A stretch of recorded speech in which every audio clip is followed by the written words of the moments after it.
Welcome to Contact Essentials 1. When it comes to golf, there's two types of contact. There's club to ball and there's club to ground. And in Contact Essentials 1, we're focusing on that club to ground contact. Where we bottom out, where we strike the ground is critical when it comes to how solid we hit that golf shot. So as you progress through these modules, you're going to learn different training drills that you can incorporate into your weekly practice that are going to give you really good feedback on where that low point is occurring. Let's get started.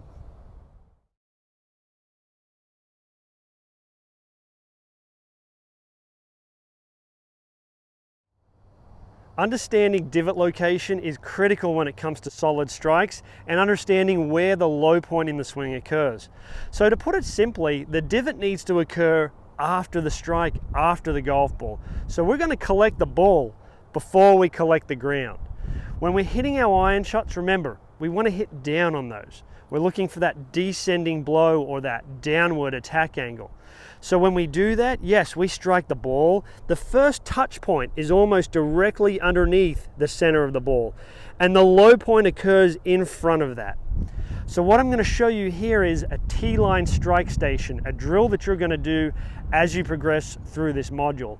And what you'll notice at each one of these strikes where there was a golf ball sitting on one of the tees, that the divot is in front. It almost starts directly at that tee, which, as I said, is basically right underneath the center of the ball.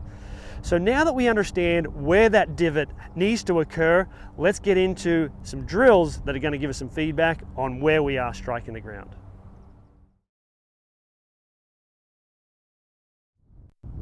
A T-line strike station is one of my favorites. It's very challenging. It's in Contact Essentials 1. You could almost consider it a little bit more of an advanced drill, but in reality, we all need to be good at this drill regardless of your skill level. So let's go through the setup that I have here. This outside alignment stick is pointing at the target. This one here is obviously perpendicular to the target line. These balls, I've got 4 balls teed up about 1 shoe width in front of that alignment stick. So that's about 5 inches or so. Okay, they're on a tee for a reason. The reason being not to make it easier for you, but to actually make it harder, to make it more challenging.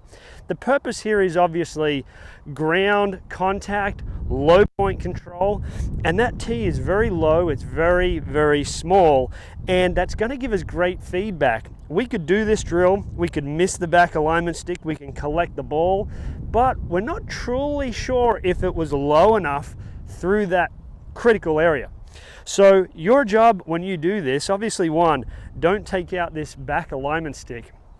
And word of warning here, if you're wearing shorts and that alignment stick happens to whack you on the leg, it'll sting a little bit, but that's motivation to not do it again.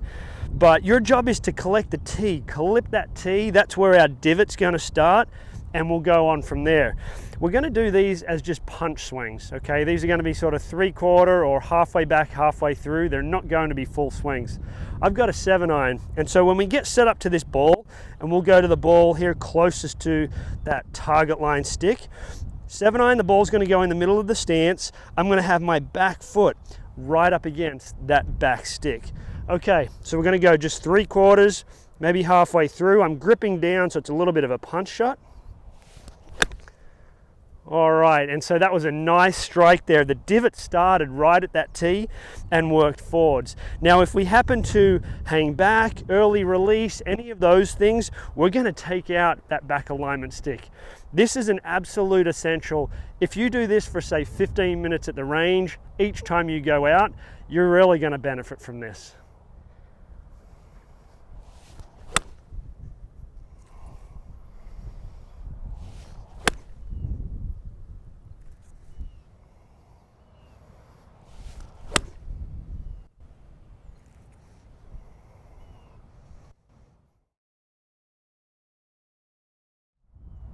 The towel drill is a great low point feedback drill, and it's maybe a little bit more forgiving than the T-line strikes, but I really love the T-line strike station. So what I have here is a little hand cloth that's basically serving a similar purpose to what that alignment stick did in the previous drill. So what you need to do is just fold it up. We don't want a towel that's too big. The higher that is off the ground, the further away it's going to need to be from the ball. So you can see here that this is further away than that one shoe. Now, like I said, depending on the height of that towel, you may have to have it a little closer than this or a little further away than this. The way that you know if it's in the right spot is if you can make your regular takeaway and just miss that towel, then it's in the right spot. If you hit the towel on the takeaway, then it's a little close, you've got to move it back. Now, if we can miss it on the takeaway, we should definitely miss it on the downswing. Again, I have this teed up, not to make life easier, but to make life harder. We could cheat this very easily, and we could miss that towel, but we'll miss everything altogether by avoiding the ground. You have to get that low point down in the right spot in order to pick that tee without hitting that towel. So here we go, back and through, leave that towel there, clip the tee out, divots in front. Again, this is another punch shot. I like you to do these drills in little punch shots just so that you can really get a good grasp on that low point.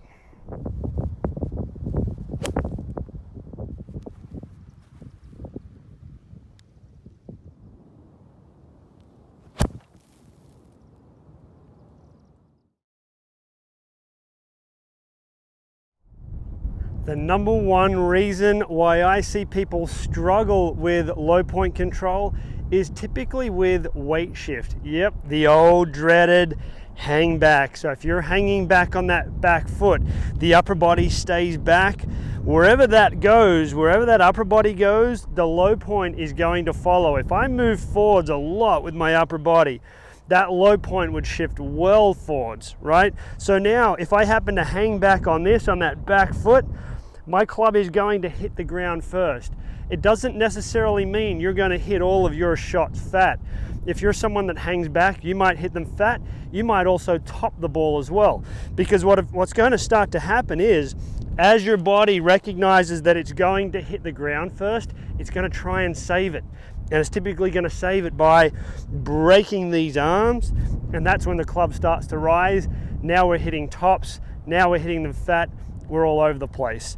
So one thing that you could do with some practice swings on the range is really focus on getting that weight over to that lead side, making sure that there's minimal weight underneath that trail foot right there. The toes are just very lightly still on the ground. So get a sense of that. Okay, when do I get there? Am I back here? Is there weight underneath that back foot?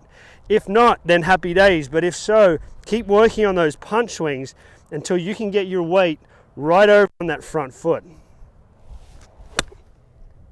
You can see right there, not much weight underneath that front foot, sorry, that trail foot. I've shifted over to that lead side. Make sure that that's where your pressure is. Then your divot is going to be in the right spot.